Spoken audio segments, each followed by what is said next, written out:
Donc maintenant, si on regarde les questions d'apprentissage de variété, là, qui est le dernier module de contenu de cette semaine avant de passer à Scikit-Learn. Donc, de façon plus générale, lorsqu'on parle de méthodes de traitement non supervisées pour l'analyse de données, il y a plusieurs méthodes qui sont basées sur ce qu'on appelle une variété. Donc, la variété, en anglais, on appelle ça le manifold. C'est une traduction qui est assez particulière, qui n'est pas nécessairement évidente lorsqu'on ne la connaît pas. C'est faire l'hypothèse que nos données, dans le fond, dans notre espace de haute dimensionnalité, reposent sur un espace non linéaire embarqué dans l'espace de plus haute dimensionnalité, mais plus petit. Donc, dans le fond, on peut dire que nos données sont en 5 dimensions, par exemple, mais dans le fond, si on serait capable de passer une variété, un hyperplan en 2 dimensions qui capturait l'ensemble des données. Donc, on pourrait faire une projection de 5D vers 2D, puis on se trouverait finalement à aller extraire la variété de notre espace en 5D, puis la représentation 2D serait bonne, inclurait l'ensemble de l'information. Donc, ça, c'est des hypothèses qu'on fait généralement sur nos données, qu'on peut faire fréquemment. Puis il y a plusieurs approches qui visent à aller extraire cette variété-là. Donc, l'apprentissage de la variété, ça vise à trouver ou à aller chercher cet espace-là à plus faible dimension qui est embarqué dans l'espace de haute dimensionnalité.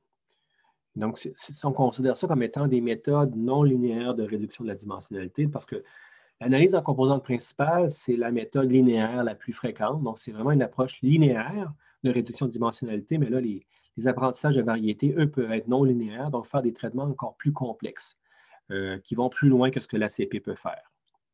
L'exemple de ça, c'est de dire l'exemple du roulet suisse. Donc, on suppose une distribution de nos données dans un espace à 2 dimensions qui, dans le fond, suivent un plan en 1 dimension. Puis on dit, mais non, si c'est en 3 dimensions même, on voit qu'on a l'impression d'avoir un roulet suisse, là, une espèce de pâtisserie qu'on connaît bien au Québec. Ça existait, je ne sais pas si ça existe encore. Là, on a des trucs qu'on trouve dans le commerce, des gâteaux commerciaux, puis ça se trouve aussi plus en trucs plus raffinés également, comme étant une pâtisserie assez fréquente, d'avoir cette espèce de forme-là en spirale là, dans un gâteau qui est roulé finalement d'une certaine façon. Mais le roulet suisse, c'est un exemple de données classique. Puis on peut voir ici qu'on le voit présenté en 2 dimensions, mais on voit qu'il y a comme une espèce de troisième dimension. C'est une projection 2D du roulet suisse en 3 dimensions. Et donc, si on va chercher la structure qu'on voit, qu'on sait qu'elle existe en 3 dimensions, vers du 2 dimensions, si on veut dérouler finalement notre roulet suisse pour en venir finalement à une projection qui est plus intéressante que seulement la projection de gauche, on pourrait arriver à la projection de droite où là, on voit qu'on a déroulé le rouleau. Donc, comme si on avait ouvert notre rouleau suisse, on l'avait mis à plat. Donc, ça se fait en allant chercher la variété, en allant extraire finalement la structure de la donnée en 3 dimensions pour la reprojeter en 2 dimensions de façon intéressante selon certains critères. On voit qu'une fois déroulé, le rouleau suisse ressemble plus à ce qu'on a à droite, d'avoir quelque chose qui est vraiment plus à plat avec un trou au centre. Alors qu'ici, on voit que le trou était présent, mais il était difficile à les visualiser. Puis on voit que finalement, la structure un peu en rouleau suisse est en spirale, elle est présente, elle est visible, mais si on traite directement les données comme ça en 2 dimensions de cette façon-là, ça ne va pas être très efficace. On va manquer beaucoup d'éléments qui ont été perdus dans la transformation 3D vers 2D. Donc, une des approches pour faire de l'apprentissage de variété, ça s'appelle le positionnement multidimensionnel. En anglais, on parle de Multidimensional Scaling ou MDS.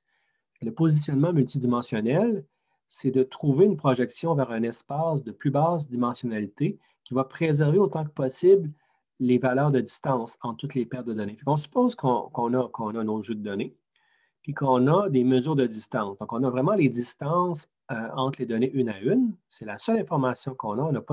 On n'a pas accès, ou du moins, on ne veut pas utiliser l'information sur le positionnement spatial dans l'espace de haute dimensionnalité.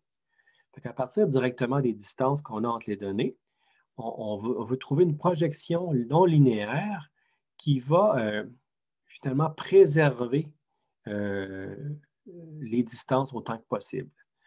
Et donc, pour ce faire, il y a différentes approches, dont la méthode de Salmon. La méthode de Salmon veut déterminer une projection non linéaire G, donc c'est le G qu'on veut apprendre. Puis ce qu'on veut faire, c'est qu'on veut apprendre un G qui fait en sorte que la distance dans l'espace projeté. Donc, ça, vraiment, quand on utilise G, on dit on veut projeter dans un nouvel espace de plus faible dimensionnalité. Mais la distance entre la donnée xt et la donnée st, on la veut autant que possible équivalente à la distance entre xt et st dans l'espace d'origine. On dit si les données sont à une distance de 2,5 dans l'espace d'origine, à haute dimensionnalité, on veut que la projection en faible dimensionnalité soit aussi, autant que possible, proche de 2,5. Puis ça, bien, ce qu'on va faire, c'est qu'on va regarder donc finalement la distance en faible dimensionnalité comparée à la distance en haute dimensionnalité, puis on prend la différence au carré directement. On regarde les différences au carré entre la distance en haute dimensionnalité. Donc ça, c'est la faible dimensionnalité. Ça, c'est en haute dimensionnalité ici. Puis on prend la différence au carré, puis on va diviser ça, on va normaliser ça par la distance Ah, je me suis trompé, c'est le contraire. En réalité, ici, c'est la basse dimensionnalité, puis ici, c'est la haute dimensionnalité. Et ici, c'est la haute dimensionnalité aussi.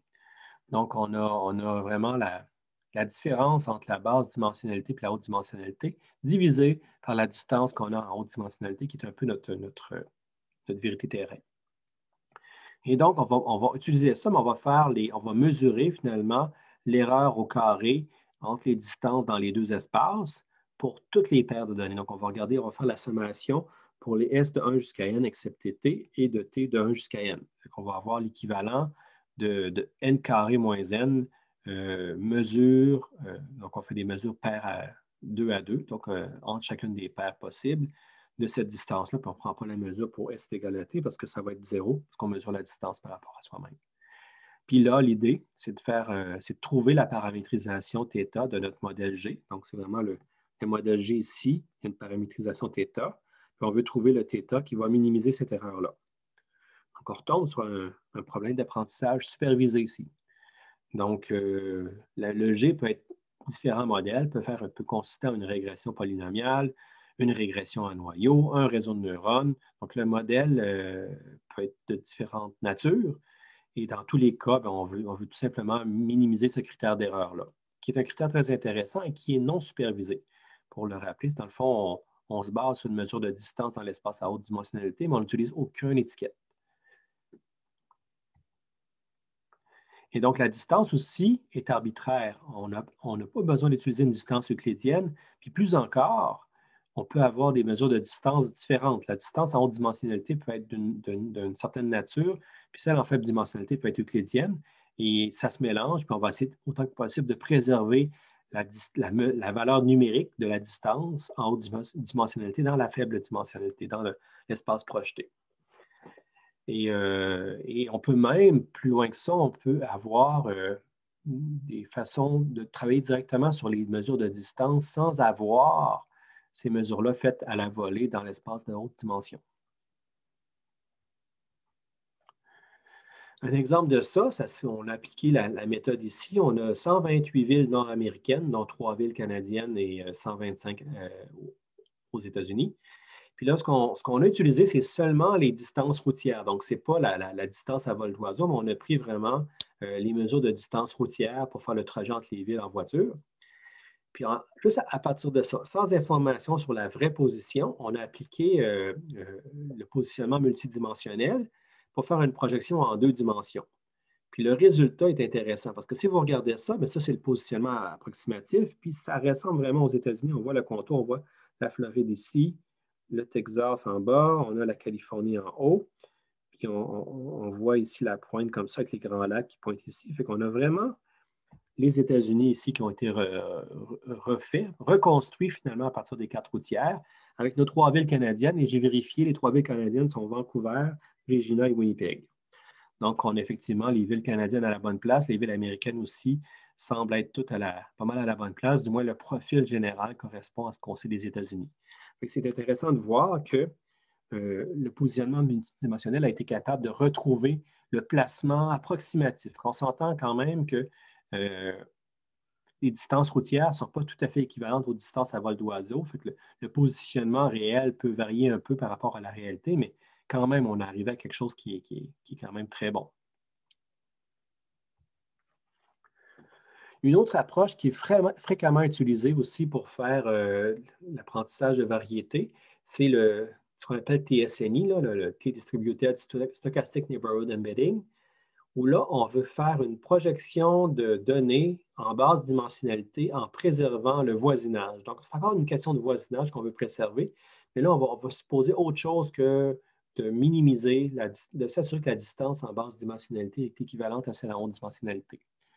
Et donc, TSNI, c'est quand même assez sophistiqué. Ça donne des résultats très intéressants pour la visualisation. Donc, c'est un outil qui est très, très intéressant pour visualiser la distribution des données en haute dimension dans un espace 2D, 3D.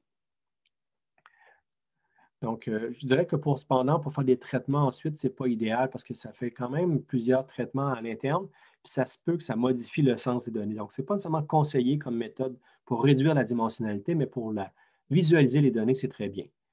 Donc, ça se base sur l'idée que la probabilité d'être voisin entre des paires du jeu de données, on veut déterminer ces probabilités-là, puis les utiliser pour faire l'apprentissage de notre projection.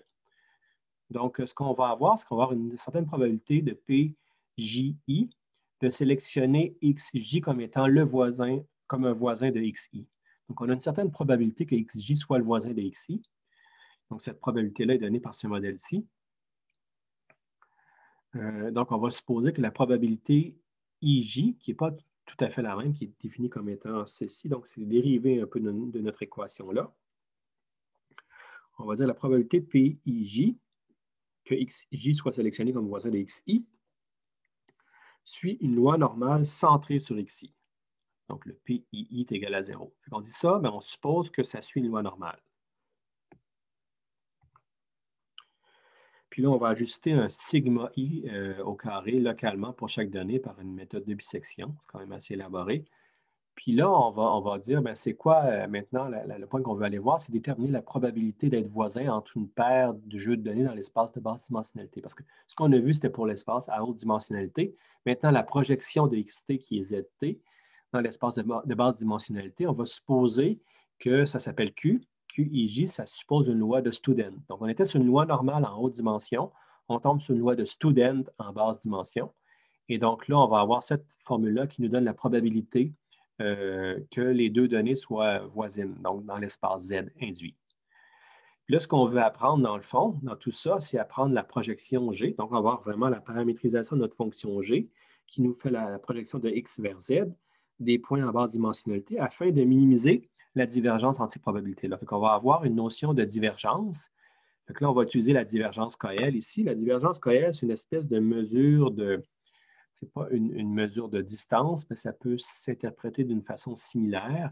C'est le fait que les deux densités de probabilité soient bien alignées, bien organisées. Donc, la divergence va être minimale quand les deux distributions vont être superposées parfaitement. Et donc là, ce qu'on veut superposer, c'est la distribution du voisinage dans l'espace de haute dimensionnalité avec la distribution du voisinage dans l'espace de basse dimensionnalité. Puis ça, on va le calculer de cette façon-là. On va le calculer avec la divergence Coel entre P et Q. Et là, notre but, c'est de trouver la paramétrisation de notre réseau ici qui va minimiser cette divergence. Donc, de trouver la paramétrisation du réseau qui va faire en sorte que la distribution du voisinage en haute dimensionnalité soit le plus possible. En fait, c'est la distribution du voisinage en basse dimensionnalité qu'on veut ajuster pour que ça corresponde à la même distribution en haute dimensionnalité. Je vous épargne les détails parce que c'est quand même assez sophistiqué, mais il y a des implémentations disponibles de TSNI et ça donne vraiment des bons résultats. C'est vraiment une méthode à avoir dans son coffre à outils pour visualiser les données en deux dimensions.